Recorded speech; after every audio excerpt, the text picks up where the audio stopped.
Assalamualaikum warahmatullahi wabarakatuh. Perkenalkan, nama saya Sir Juma, biasa dipanggil Yasir, dengan NIM 811423157. Saya mahasiswa aktif jurusan Kesehatan Masyarakat Universitas Negeri Gorontalo. Di sini akan mengerjakan tugas dari mata kuliah Biomedik 2. Terima kasih. Pemeriksaan fisik adalah proses evaluasi yang dilakukan oleh tenaga medis. Contohnya seperti tenaga medis, dokter atau perawat, untuk mengatasi deteksi dan nilai kondisi kesehatan tubuh seseorang melalui pengamatan langsung. Contohnya palpasi, perkusi. Pemeriksaan ini bertujuan untuk mengidentifikasi tanda-tanda penyakit, menentukan diagnosis, serta memadukan perencanaan pengobatan atau tindakan medis lainnya. Yang pertama ada pemeriksaan, biasanya ini mencakup infeksi. Infeksi mengamati bagian tubuh secara visual seperti warna kulit, bentuk atau adanya luka. Yang kedua itu ada palpasi. Nah, apa sih itu palpasi? Palpasi itu adalah meraba bagian tubuh untuk menilai ukuran konstantin atau biasa disebut dengan lokasi organ atau adanya rasa nyeri. Perkusi mengetuk bagian tubuh tertentu untuk mendengar bunyi yang dihasilkan yang mencerminkan kondisi organ di bawahnya. Pemeriksaan fisik ini sering dilakukan sebagai bagian dari pemeriksaan kesehatan rutin atau untuk mengevaluasi keluhan medis tertentu. Nah, berikut adalah beberapa parameter nilai fisik normal pada laki dewasa. Yang pertama, tekanan darah normal itu dari 120/80 mmHg. Pratensi itu dari 120 sampai 139. Denyut nadi itu biasanya istirahat 60 sampai 100 kali per menit. Atlet biasanya lebih rendah dari 40 sampai 60 kali per menit. Nah, suhu tubuh yang normal itu 36 sampai 37 derajat. Frekuensi pernapasan itu normal 12 sampai 20 kali per menit. Nah, indeks massa tubuh normal itu 18,5 sampai 24. Nah, komposisi tubuh lemak itu normal yaitu 10 sampai 20%. Nah, rata-rata massa otot lebih tinggi dibandingkan perempuan, sekitar 30 sampai 40% dari total berat tubuh tersebut. Bismillahirrahmanirrahim. Assalamualaikum warahmatullahi wabarakatuh. Perkenalkan, nama saya Siska dengan NIM 811423032. Jadi saya akan melanjutkan materi yang dibawakan teman saya, yaitu pemeriksaan fisik nilai normal pada perempuan. Pemeriksaan fisik nilai normal perempuan dimulai dengan mengukur tanda vital. Tekanan darah dicatat dalam kisaran 120/80 mm raksa, menunjukkan tekanan yang normal. Denyut nadi dihitung stabil pada 75 kali per menit, sementara frekuensi napas berada pada 16 kali per menit. Suhu tubuh diukur dan tercatat 36,8 derajat Celcius, mengindikasikan kondisi tubuh yang sehat. Kemudian, indeks massa tubuh dihitung dengan membandingkan berat badan dan tinggi badan. Nilainya berada dalam rentang sehat, yaitu 22 kg per meter kuadrat. Pemeriksaan ini menunjukkan berat badan yang proporsional terhadap tinggi badan. Kemudian stetoskop. Stetoskop digunakan untuk mendengarkan detak jantung dan suara paru-paru. Detak jantung terdengar teratur tanpa adanya murmur, dan suara paru-paru menunjukkan napas yang bersih tanpa atau berderak. Kemudian pemeriksaan perut. Pemeriksaan perut dilakukan dengan menekan area abdomen secara perlahan. Tidak ada nyeri atau benjolan yang terdeteksi. Sementara bunyi usus terdengar aktif dalam frekuensi normal 5-30 kali per menit. Kemudian kulit diperiksa untuk menilai warna dan elastisitasnya. Turgor kulit menunjukkan hidrasi yang baik, dengan kulit kembali ke posisi semula saat dicubit. Warna kulit tampak merata tanpa adanya ruam atau lesi. Kemudian adanya pemeriksaan fisik nilai tiak normal laki-laki. Pemeriksaan fisik nilai tiak normal laki-laki dimulai dengan pengukuran tekanan darah. Hasilnya menunjukkan 140 per 90 mm raksa, menandakan hipertensi tingkat pertama. Denyut nadi tercatat 110 kali per menit, lebih tinggi dari batas normal dan mengindikasikan takikardia. Frekuensi napas terlihat meningkat hingga 24 kali per menit, menunjukkan kemungkinan adanya stres atau gangguan pernapasan. Kemudian, indeks massa tubuh dihitung dari berat badan dan tinggi badan. Nilainya mencapai 30 kg per meter kuadrat yang mengindikasikan obesitas. Kondisi ini meningkatkan risiko gangguan metabolik dan penyakit kronis. Kemudian stetoskop. Stetoskop digunakan untuk mendengarkan detak jantung, bunyi murmur terdeteksi, mengindikasikan kemungkinan kelainan katup jantung, pemeriksaan paru-paru, menunjukkan adanya wheezing yang sering terjadi pada asma atau infeksi saluran napas. Kemudian pemeriksaan perut. Pemeriksaan perut menemukan area yang terasa nyeri di kuadran kanan atas, menunjukkan kemungkinan masalah pada hati atau kandung empedu. Bunyi usus terdengar kurang dari 5 kali per menit, yang menandakan hipoperistaltik atau gangguan pada saluran cerna. Kemudian kulit tampak pucat. Kulit tampak pucat dengan turgor yang lambat kembali setelah dicubit, mengindikasikan dehidrasi. Warna kekuningan terlihat pada sklera mata, menandakan kemungkinan ikterus akibat gangguan hati. Jadi itulah penjelasan materi dari saya. Selanjutnya akan dilanjutkan oleh teman saya. Baik, di sini saya akan menjelaskan materi saya, yaitu pemeriksaan fisik nilai tidak normal P. Yang pertama, tekanan darah tinggi atau hipertensi. Tekanan sistolik di atas 140 atau diastolik di atas 90 dapat disebabkan oleh faktor genetik, pola makan, atau gaya hidup. Yang kedua, tekanan darah rendah atau hipotensi. Tekanan sistolik di bawah 90 atau diastolik di bawah 60 bisa disebabkan oleh dehidrasi, masalah jantung, atau perdarahan. Yang ketiga, perubahan jantung, yaitu denyut jantung yang tidak teratur atau abnormal dapat mempengaruhi tekanan darah. Selanjutnya, contoh penyakit yang akan timbul apabila nilai tidak normal, yaitu penyakit ginjal, diabetes, atau gangguan hormonal juga dapat berpengaruh pada nilai tekanan darah.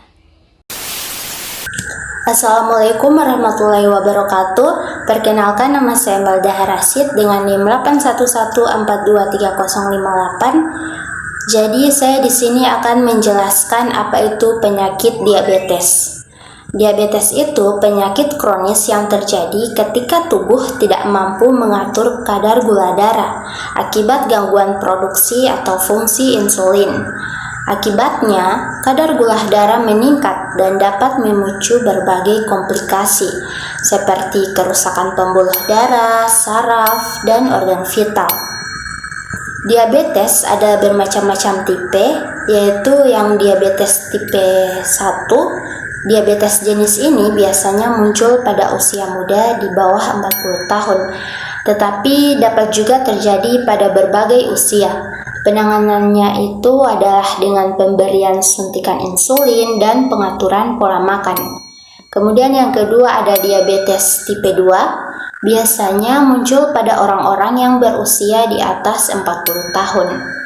Dan diabetes lainnya seperti diabetes gestasional, yaitu diabetes saat hamil.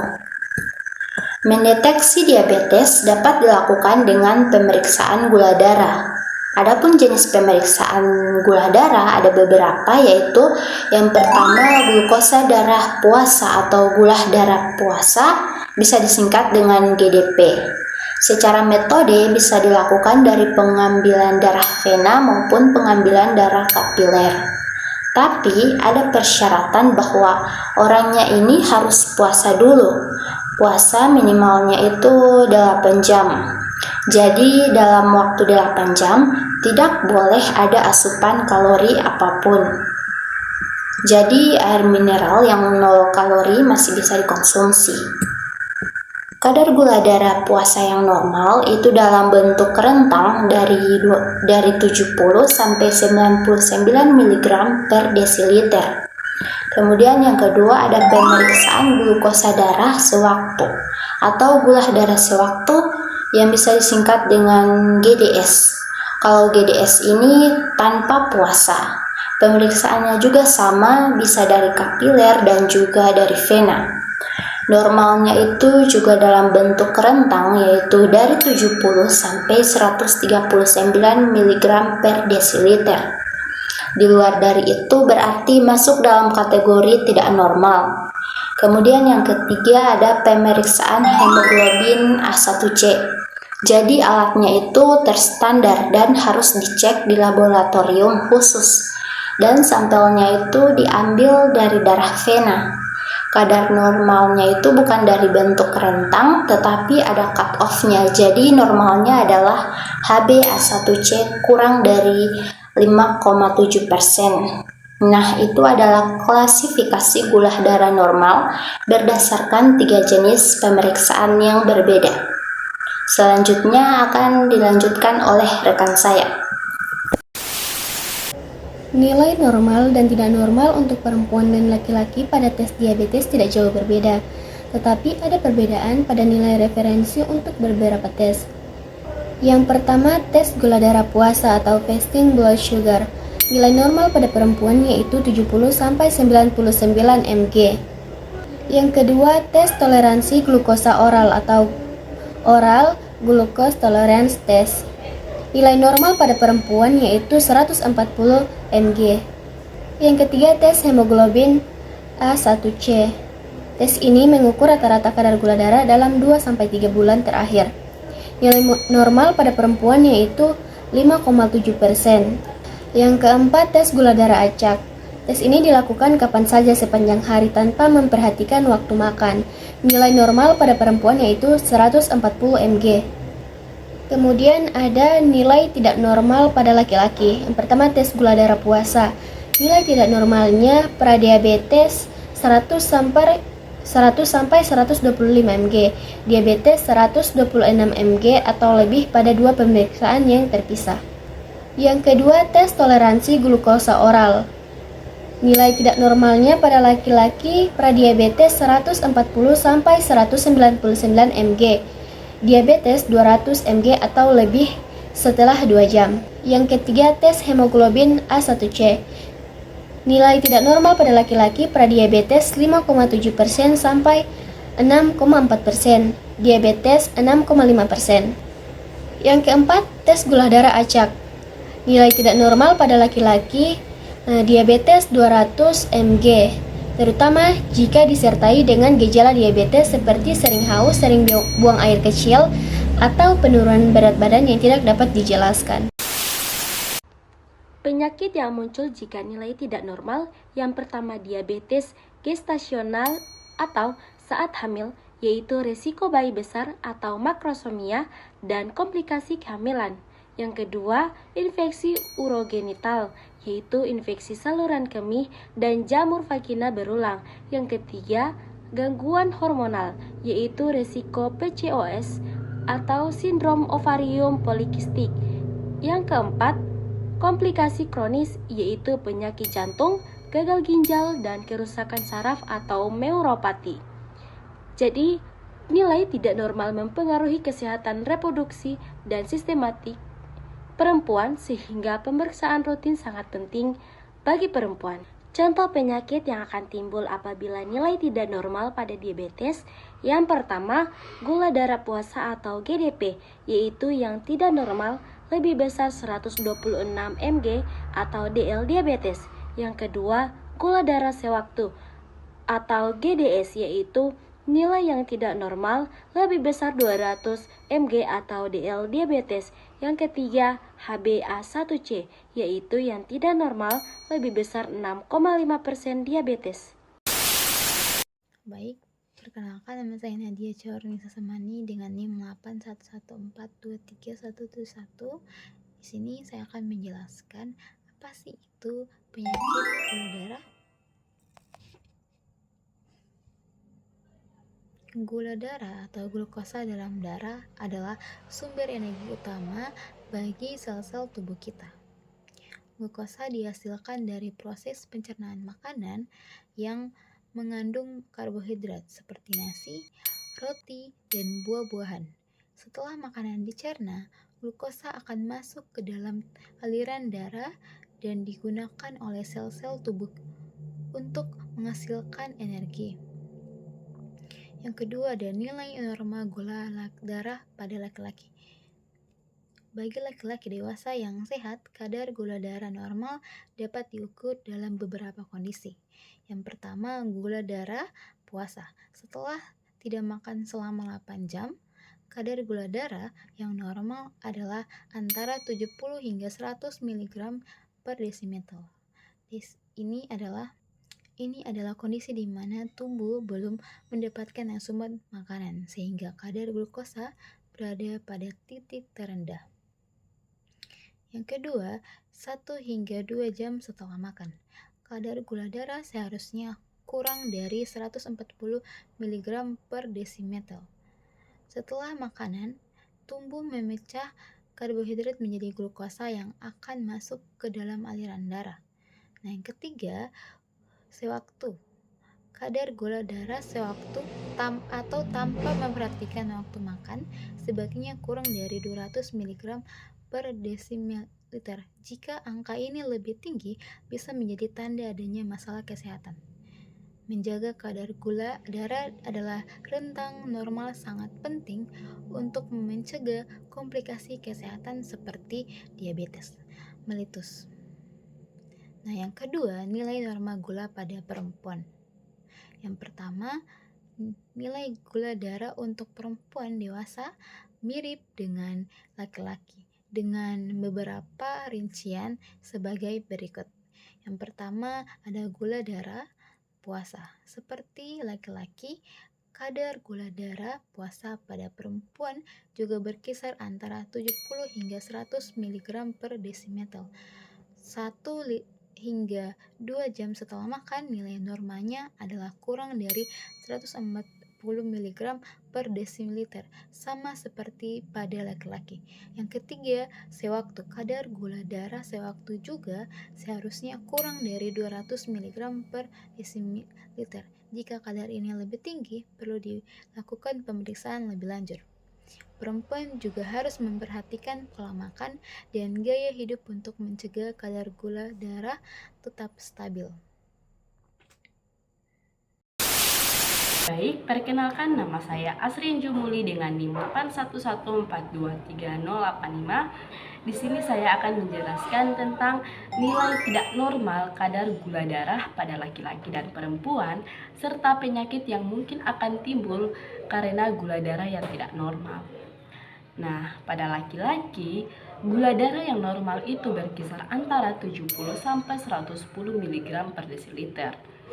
Jika hasil tes menunjukkan kadar gula darah di atas 126 mg per desiliter, ini menandakan bahwa laki-laki tersebut mengalami pradiabetes tipe 2 yang disebabkan oleh pola makan yang tidak sehat dan kurangnya aktivitas fisik. Pada perempuan juga sama seperti pada laki-laki, yang normalnya itu 70 sampai 110 mg per desiliter. Namun, perempuan mengalami lebih banyak risiko tinggi terkena diabetes pasca menopause akibat perubahan hormonal yang mempengaruhi metabolisme kadar gula darah yang menunjukkan di atas 126 mg per desiliter. Nah, penyakit yang mungkin akan timbul jika gula darah tidak terkontrol dengan baik itu terlalu tinggi maupun terlalu rendah, yang dapat menyebabkan berbagai masalah kesehatan yang serius. Salah satu kondisi yang paling umum adalah diabetes, baik tipe 1 maupun diabetes tipe 2. Nah, pada diabetes tipe 1, tubuh tidak dapat memproduksi insulin yang dibutuhkan untuk mengatur kadar gula darah, sementara pada diabetes tipe 2, tubuh tidak mampu menggunakan insulin dengan efektif atau tidak memproduksi cukup insulin. Kedua kondisi ini menyebabkan kadar gula darah tetap tinggi dalam waktu yang lama, yang berpotensi merusak berbagai organ tubuh.